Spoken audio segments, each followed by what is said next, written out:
Hey friends, it's Ian Khan here at FII 9 in Riyadh, Saudi Arabia. I've got with me Kimberly Budil, and I want to talk to her about energy, the energy industry, what's happening in the region, and what is she seeing happening, worldwide. Kimberly, welcome to the Futurist here. Thanks, great to be here.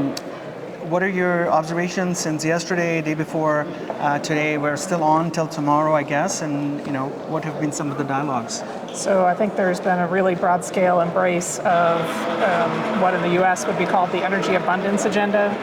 So there's a huge demand driven not just by development and growing populations, but really by the AI boom, data centers, the need for infrastructure. And so everyone is looking at all sources of energy. So renewables, but also nuclear, solar, fusion, which is a topic that I'll be talking about later, as an emerging technology that could be a big part of creating stable baseload energy at scale over the next couple decades. Yeah, and on top of that, you've got to look at decarbonization, sustainability, safe energy, and also even when it's nuclear, what do you do with all the nuclear waste? So there's more complexity around everything. Nothing is simple. Nothing is simple. And grid infrastructure to connect all that and to manage all of those different demands and loads.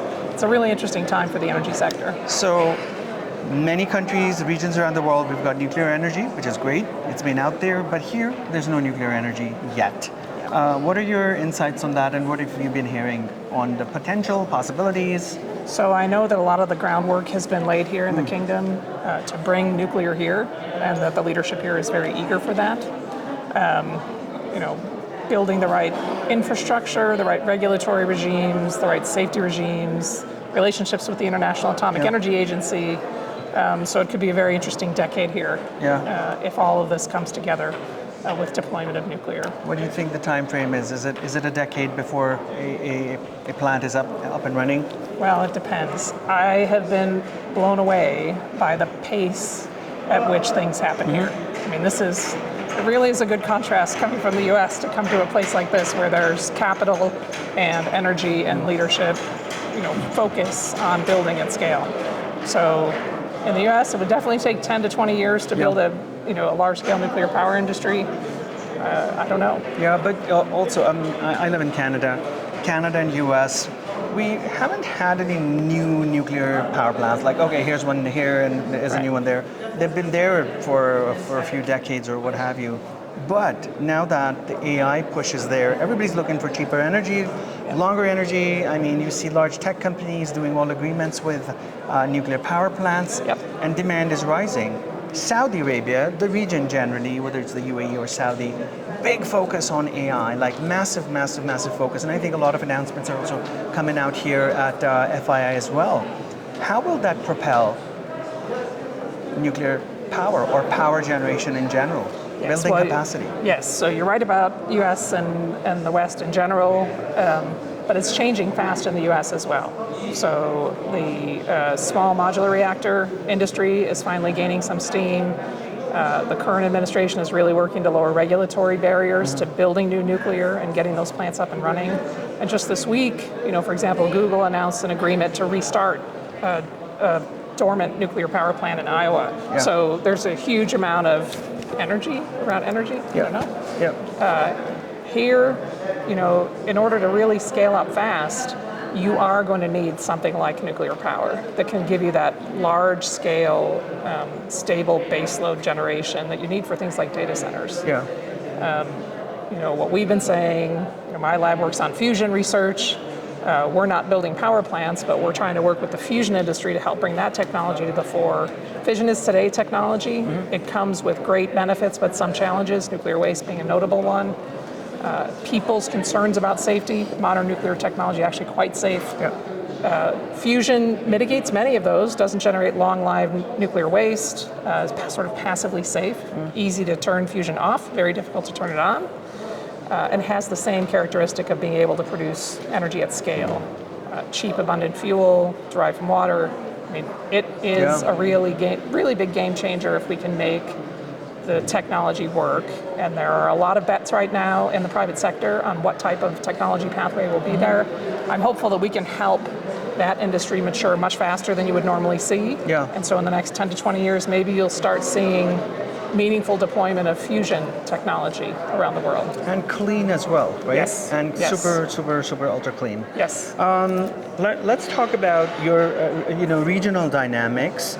And I'm assuming you've observed the region in general as well, not just Saudi Arabia. What are you seeing in the region? Any other takers on nuclear power?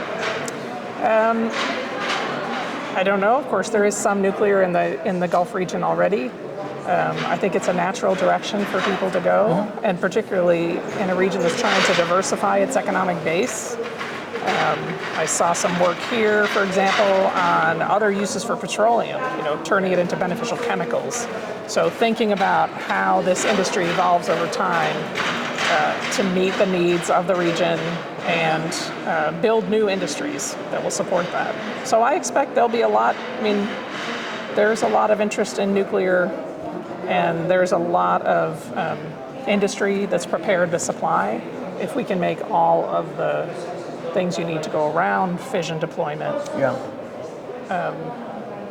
secure, safe, international safeguards, mitigation of risks around proliferation, all of those things, I expect you'll see more deployment of nuclear. And I think the region is also focused on energy security, food security, like really those big, things that take individual countries out 100 years, to figure out how do we secure our resources.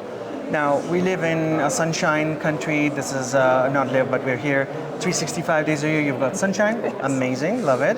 So solar power is great, clean, and so on. But how does it vary from capacity? I think capacity is the core word here, because nuclear can help have much more capacity than renewables can, right? Yes, and grid scale storage is coming along, but there's still a lot of work to be done there to make that system really viable at the scale some people envision, I think. And you have to worry about things like land use. In order to deploy solar at scale, you need to use a lot of land, and that's not necessarily the best choice everywhere you go. And there's a supply chain that goes along with deploying renewables that requires critical minerals and other things. So if you take the end-to-end sustainability of those technologies, there's a lot of things we need to work on, I think. And I'm just concerned. Every region is unique. Every country is unique. Every country has different natural assets and different attributes. And so we should be pursuing a broad technology agenda in energy, because the best solutions will come by tailoring them to what's available in the region. Of course. Do you see Saudi as an example being a place where research could be conducted? Does it have that ecosystem? Have you looked into it? They're building that ecosystem for sure. They've built some fantastic universities, really, again, from scratch, rising from the land at an incredible pace. I visited the King Abdullah Science City for Science and Technology, which is sort of their technology translation effort, tech incubator. They're building the workforce. They have human capital. They're working on getting people trained in these high-tech skill areas.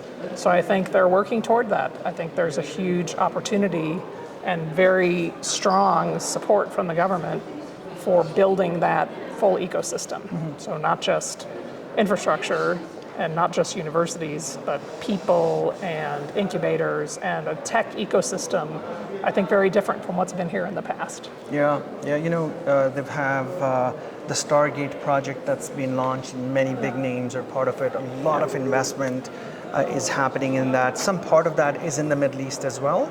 I think in the UAE. I don't know if some part of it is here, but I think such projects will somehow fuel and accelerate the need for power, and when they do it is we don't know.